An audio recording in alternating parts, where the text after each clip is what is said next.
Hey everyone, and welcome to Chalk It Up to Crop Educators Edition. Today we're going to talk a little bit about Classcraft. If you don't already know what Classcraft is, it is a educational platform that is geared toward World of Warcraft. So basically, a bunch of people got together and decided to create this online platform where teachers can integrate their students from Google Classroom and all their assignments from Google Classroom and turn it into a video game. Now don't worry, you don't have to come up with your own video games. You just upload the content, you're good to go. So students will work through the game in their own avatars. And let me tell you, it has made a huge difference in my high school kids while we're stuck at home doing virtual learning. Classcraft is originally geared toward middle school kids. However, I would not underestimate the power of this in high school, especially since a lot of kids these days are super into the video games and into having the highest score. I mean, honestly, I'm surprised that people haven't jumped on this bandwagon sooner. So, let's check it out. We are at the initial Classcraft website. For new teachers, you would just click on this little teachers icon, hit get started, and answer the questions they have. I'm already logged in, so it's going to take me straight to my game dashboard. So here you can see I have 3 different classes. Now if I wanted to put all my students in the same Classcraft virtual classroom, then you can do that. I just liked being able to split them up since we are doing virtual learning right now.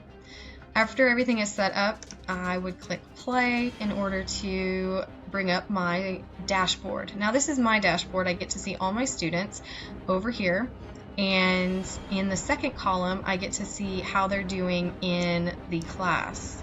So they have hit points and XP and gold, and then down here they've got powers. If they have finished a certain level, then they get different powers that they get to use in the classroom.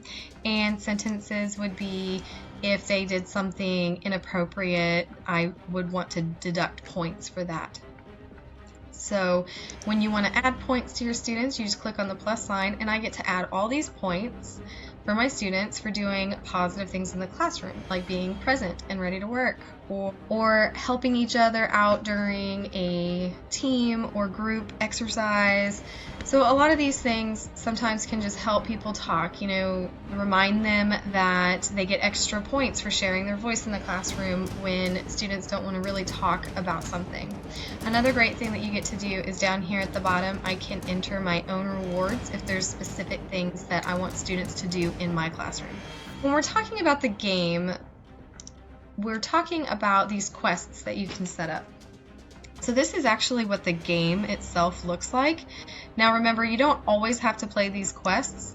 Sometimes you can just use the point system in order to promote positive behavior in the classroom. But if you want to assign students work through a game, then they have what they call quests on here. And you don't have to make your own, don't worry. There's this little icon right here, it looks like a storefront, and when you click on that, it's going to take you to the quest marketplace. And you don't actually have to buy anything. Some of them may be for sale, but for the most part they're up for grabs, and you just kind of find the one that you're looking for.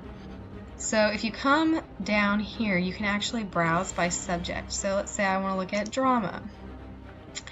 It's going to bring up all these different quests that other people have created, and they tell you the grades that they are associated with. So here you actually have all the way from first grade to high school for this one. This one starts at 3rd grade and goes up to 9th grade. Over here, this one starts at 1st grade, goes all the way to high school. So you can just kind of choose any one of these. One of the things that I like to do, instead of searching the quest marketplace for things that other people have created, I like to look at the story mode that they already have created here in the game. So what this is a series of storylines that are already prefabricated, and they already hold a certain number of levels for your students to complete. And all I have to do is plug and chug my Google Classroom assignments into these different episodes. So when you look at the episodes, it's actually broken down even further. So episode 3 actually has multiple quests in it. So we have episode 3 quest 1, and that's going to have a place for 4 or 5 different assignments. And then you have quest 2, which is going to be another 4 assignments, and then quest 3, which is another 3 or 4 assignments. And so you can actually get quite a few assignments done with each of the quests, and they're really fun. My students have been enjoying them so far. So going back to what it looks like, so looking back at the game here, you can see that I have 2 different quests set up, and when I go into the quest, it looks nice and organized. I don't know about some of you guys out there, but my Google Classroom stream can be a hot mess by the middle of the semester. And students are constantly trying to figure out what assignment came first, what have they missed already. And so by allowing students to play this game, I'm not only engaging them through the fun factor here, but I'm also keeping it organized, because they're game is always going to put them at the level they were last at. And so if I've already uploaded 3 new quests and they follow the path, they're only ever going to be at the level that they were, and they're going to see what they need to do to complete to get to this riddle solved, and they have to finish this quest before they can move on to the next quest.